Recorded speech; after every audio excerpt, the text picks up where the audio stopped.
encore une illustration du désordre républicain avec ce document qui nous est transmis et venant d'une école française sous contrat. Alors regardez, c'est assez amusant. Vous voyez, fin d'année là. Alors on annonce aux parents qu'il y aura des petits problèmes, des petites perturbations, comme on dit, comme ils le disent. Et d'ailleurs c'est assez amusant parce qu'on commence par dire les élèves seront libérés à la fin de l'année. Libérés, ça veut tout dire. C'est bien une prison, hein, l'école publique. Donc ils seront libérés. Mais on nous dit, oui, tel jour c'est assuré, les cours sont assurés, tel jour ils sont libérés, et tel jour les cours ne sont pas assurés. Qu'est-ce que vous allez comprendre à ça? Les élèves sont libérés, donc s'ils sont libérés, bon, bah, il n'y a plus cours, on peut dire ça. C'est la fin de l'année scolaire. Donc on ne comprend pas pourquoi on nous parle de cours qui ne seront pas assurés. Les cours ne sont pas assurés, donc les élèves ne sont pas libérés. Alors s'il y a des cours qui n'ont pas eu lieu, c'est qu'il y a des cours quand même. Dans ce cas-là, il faut simplement dire, ce jour-là, les élèves viendront ou ne viendront pas à l'école. C'est simple. Donc les cours ne sont pas assurés. Les élèves de 3e passeront les épreuves de diplôme national du brevet. Les enseignants du collège assureront la surveillance des épreuves. Oui, et alors, les autres élèves ne sont pas reçus en cours. Les autres élèves, donc, n'auront pas cours le jour où ces gens auront des examens. Ça veut bien dire que la République est incapable, en fait, d'organiser dans le même établissement des examens pour certains élèves et des cours pour d'autres. Ils ne savent pas faire. Vous voyez l'état d'arriérisme de cet état. Le 30 juin, les cours seront perturbés par les absences de professeurs. Hein, c'est comme les feuilles mortes avec la SNCF. Il y a des feuilles mortes qui tombent, la circulation des trains est perturbée. C'est à tomber par terre. Et puis 2 juillet, 3 juillet, 4 juillet, ces 3 jours seront consacrés à la préparation de la rentrée. Les enseignants n'assureront pas leurs cours et participeront à des réunions pédagogiques. Voilà. Alors, tout ça, vous dites, bon, bah, ok. Alors d'abord, les parents n'y comprennent rien, évidemment. Et ensuite, il y a un problème, c'est que normalement, les élèves, ils sont, par délégation, vous avez remis le pouvoir à l'école de s'occuper des élèves, d'assurer leur instruction. Là, on vous dit, non, il n'y aura pas d'instruction, en fait. On ne va pas remplir notre mission.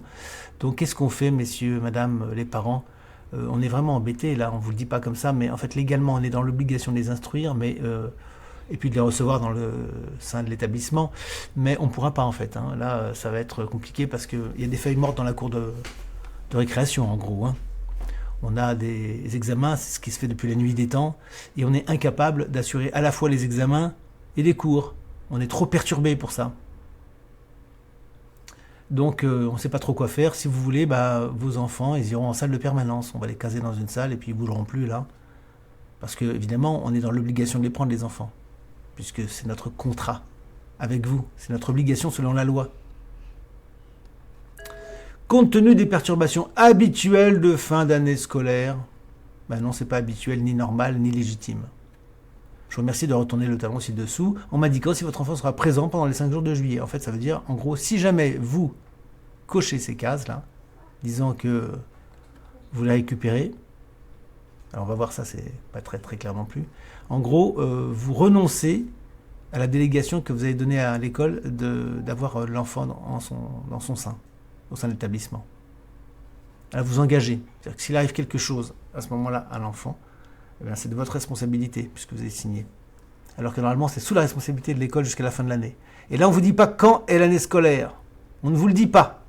On vous dit si les élèves seront libérés le 25 juin, et pourtant on vous dit jusqu'au 4 juillet, éventuellement, on les récupère en salle de permanence. Ils sortent de tôle, en fait, le 25 juin. Mais on pourrait les y remettre le 4 juillet. On ne sait pas très bien qui est responsable de quoi. Nous, on n'est pas capable, en fait, de nous occuper des enfants. Donc, on va les mettre dans une salle pour assurer leur sécurité, en gros. Hein. Ils ne seront pas enseignés, en revanche. Hein.